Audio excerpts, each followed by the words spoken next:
आपने पूछा, हमने कहा। स्वामी श्रीकांत आपटे जी द्वारा लिखित पुस्तक के आखिरी 2 प्रश्न आज मैं पढ़ने जा रही हूँ।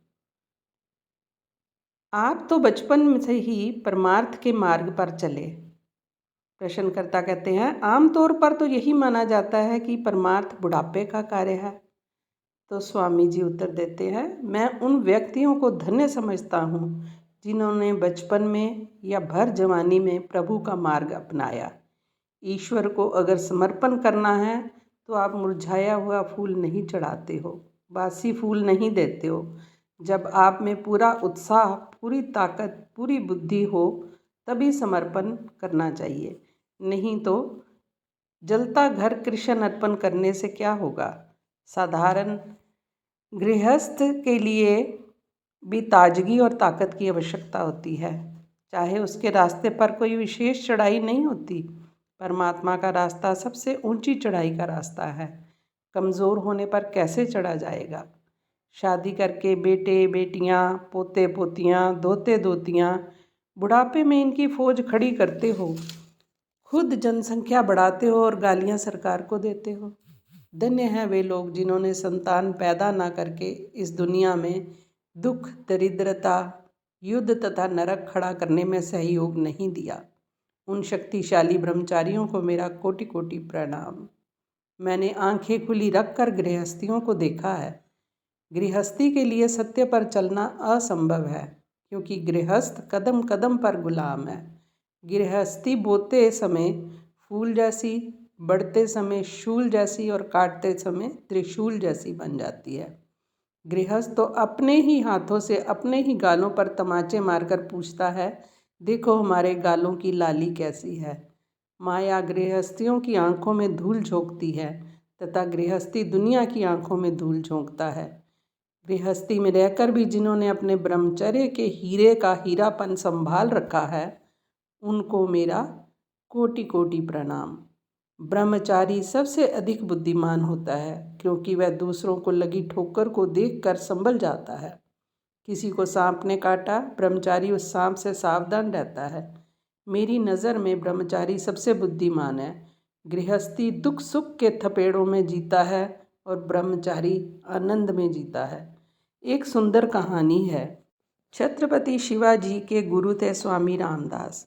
जब वे छोटे थे उनकी शादी की विधि चल रही थी।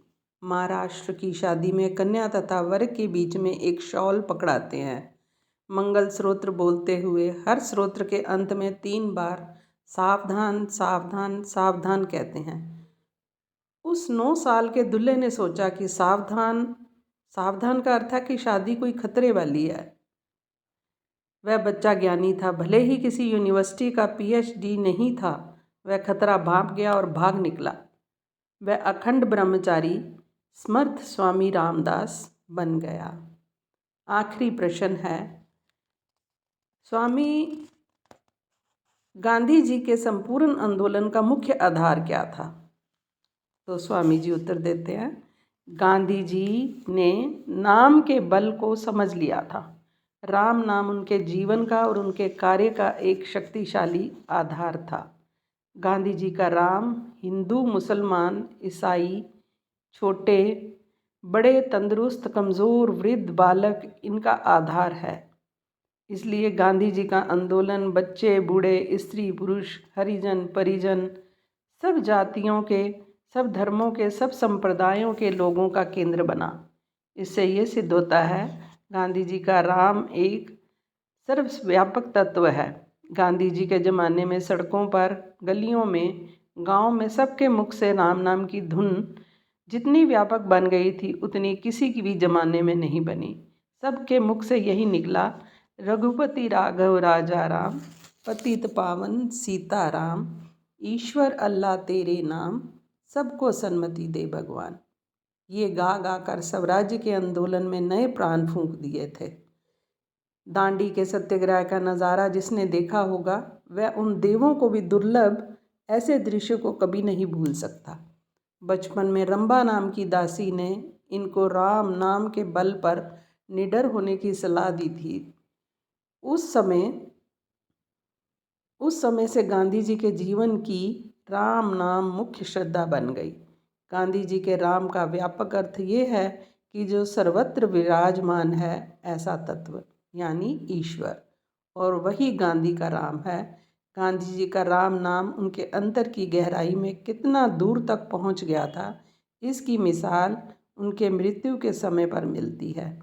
आम आदमी संकट के समय समाज को बुलाता है, पुलिस को बुलाता है, बचाओ बचाओ, दौड़ो दौड़ो, ऐसी आवाज़ें लगाता है और अपने संकट की शिकायत इस नाशवान संसार के सामने रखता है। देखो गांधी जी ने अंत घड़ी में क्या कहा, दौड़ो मारो पकड़ो बचाओ, ऐसा न कहकर केवल हे राम कहा, यानी मृत्यु पर राम की मोहर लगाकर उसे मंजूर कर लिया। इस पुस्तक की यहाँ पे समाप्ति होती है। स्वामी श्रीकांत आप्टे जी को शत शत नमन। धन्य हैं हम जो उनके श्री चरणों में बैठकर हमें उनके वचन सुनने का सौभाग्य प्राप्त हुआ था, और अब हम उनकी लिखी हुई किताबों से अपने जीवन को सार्थक कर रहे हैं। ओम तत्सत।